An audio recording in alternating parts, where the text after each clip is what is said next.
Avant de commencer la vidéo, laissez-nous vous présenter Kidouille TV, notre nouvelle chaîne destinée aux tout-petits, avec des comptines faites sur mesure pour les enfants et de magnifiques animations. Soyez sûrs qu'ils ne s'ennuieront jamais.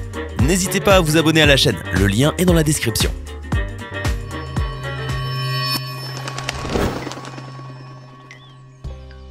Bonjour et bienvenue à tous. Aujourd'hui, nous allons nous pencher sur l'un des plus grands mystères du monde enfin résolu.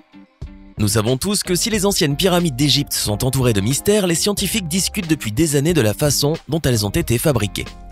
Eh bien, voici maintenant que celui de la pyramide la plus mystérieuse et la plus majestueuse, la pyramide de Gizeh, a finalement été résolu. C'est vrai, nous savons maintenant comment la grande pyramide de Gizeh a été créée, et on nous a menti pendant des siècles. Les pyramides d'Égypte sont l'une des merveilles les plus populaires du monde. Elles sont situées dans différentes régions de l'Égypte, notamment à Gizeh. L'une des 3 pyramides situées à Gizeh est la grande pyramide de Gizeh. C'est aussi la plus ancienne de plusieurs formes du monde antique. Elle s'élève à 146 mètres. Cela signifie que c'est la structure la plus haute jamais construite en 40 000 ans. Elle a été construite comme un outil pour le pharaon Khufu. Plus de 2,4 millions de blocs de pierre ont été empilés pour la réaliser et ils ont été placés avec une précision telle qu'ils étaient étanches. Vraiment, pas une seule goutte de pluie ne peut traverser ces trous. À l'époque, les pyramides étaient faites de calcaire, ce qui signifie qu'elles brillaient comme un diamant. Malheureusement, lors d'un tremblement de terre au XIIIe siècle, le calcaire s'est effrité. Alors maintenant, la couche externe est manquante et nous n'avons que la couche interne. C'est pourquoi aujourd'hui cela a l'air très sablonneux et poussiéreux. Évidemment, comme les pyramides sont extraordinaires, les scientifiques et les archéologues les ont beaucoup étudiées. Des personnes ont travaillé dessus 24 heures sur 24, 7 jours sur 7, 365 jours par an. Mais s'il y avait une chose sur laquelle il n'y avait pas de consensus jusqu'à récemment, c'était la façon dont elles ont été construites. Beaucoup disent qu'à l'époque, il était tout simplement impossible que des êtres humains aient pu le faire. Une théorie très populaire est que des extraterrestres sont venus sur Terre et ont aidé à créer ces pyramides. Certains d'entre eux vous disent peut-être que c'est pure folie, mais certaines choses la corroborent. D'abord, l'une des grandes pyramides est parfaitement alignée avec le pôle nord magnétique. C'est même plus précisément le bâtiment le plus aligné avec le pôle nord magnétique qui existe sur Terre. Ceci est quelque chose qui nécessite des mathématiques avancées pour être calculé. Mais à l'époque des anciens Égyptiens, ils n'avaient pas ces connaissances. Une autre chose étonnante à propos de la grande pyramide, c'est que le soleil se couche directement au milieu. Comment ont-ils réussi à faire cela? Ok, de nos jours, cela pourrait être calculé en utilisant les mathématiques.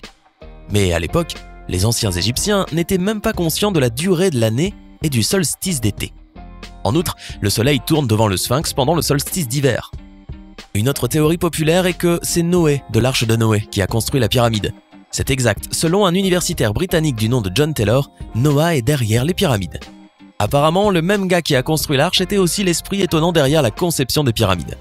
Si vous additionnez tous les côtés des grandes pyramides en pouces, cela donne 36 524, soit le nombre de jours dans une année. Multiplié par 100 bien sûr en comptant les années bissextiles. Mais c'est une coïncidence insensée car il n'était pas conscient de la longueur de l'année dans l'Égypte ancienne. Une autre théorie très populaire est que les grandes pyramides étaient des collines naturelles. En 1984, un professeur de Philadelphie a publié une étude qui le suggérait. Il a dit que les pyramides étaient autrefois des collines. Elles servaient de carrière à l'époque égyptienne.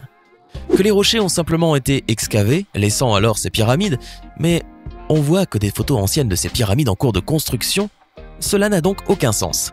Il y a cependant une chose très controversée, c'est comment on a transporté d'énormes blocs de calcaire de 2,5 tonnes sur une distance de 800 km. C'est bien ça. Les blocs composant d'autres pyramides étaient de 2,5 tonnes chacun. Ce serait comme si un groupe d'hommes brandissait un bébé éléphant. Non seulement cela, ils ont dû les transporter sur un peu plus de 800 km pour construire la tombe. Étonnamment, nous connaissons maintenant les réponses à la question. Récemment, un homme du nom de Pierre Tala a découvert des textes vieux de 4500 ans à l'intérieur des pyramides. Ils étaient situés dans une pièce isolée et avaient été écrits par l'individu responsable de leur construction. Tous les papyrus étaient intéressants et fournissaient de nombreuses informations, mais celui qui était le plus incroyable appartenait à un homme nommé Manir. Manir relevait directement du demi-frère de Cooper qui supervisait toute la construction. Le travail de Manir était de conduire un groupe de 200 hommes d'un bout à l'autre du pays. Il ramassait et livrait des marchandises, en particulier le calcaire nécessaire à la construction des pyramides. Dans son rouleau, il détaille le calcaire pris dans une carrière de Turin, une ville le long du Nil.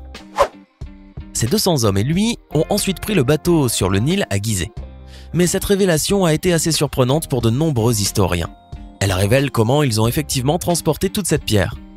Au lieu d'utiliser un dispositif de roulage complexe ou de faire appel à des extraterrestres, ils ont utilisé de l'eau. Il semble que les esclaves aient creusé des canaux artificiels jusqu'aux pyramides. Ainsi, le Nil pouvait être étendu n'importe où il voulait aller. Cela aurait pris beaucoup de temps et aurait été très difficile, mais c'était faisable et aurait un sens historique parfait. Ainsi, ils ont détourné l'eau du Nil jusqu'à Gizeh. Cela leur a permis de transporter du calcaire lourd sur des bateaux en bois. Après avoir lu ces manuscrits, les archéologues ont creusé des galeries souterraines et ont découvert les traces de canaux qui avaient été creusés puis comblés. Ils ont découvert que le canal central avait été aménagé pour se rendre à Gizeh, ce qui aurait permis de transporter environ 7 bateaux en même temps. Peu de temps après, ils ont découvert une autre pièce du puzzle, un autre hiéroglyphe leur montrant qu'ils utilisaient des bateaux pour transporter du calcaire. Puis, quelques mois plus tard, ils ont trouvé la dernière pièce de cette énigme, qui prouvait que cette théorie pouvait être vraie.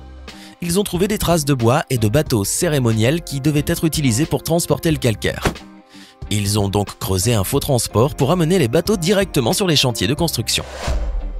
C'est assez étonnant qu'on nous ait menti depuis si longtemps. À l'école, vous avez peut-être appris diverses théories, comme de les soulever à l'aide de structures complexes ou peut-être des centaines, voire des milliers d'esclaves poussant le calcaire dans le désert. Mais maintenant que nous connaissons la vérité, c'est incroyable, époustouflant, et vous fait penser à d'autres mystères historiques sur lesquels nous nous sommes trompés. Hey, c'est tout pour aujourd'hui. Si vous avez aimé la vidéo, n'oubliez pas de la liker et de la partager avec vos amis.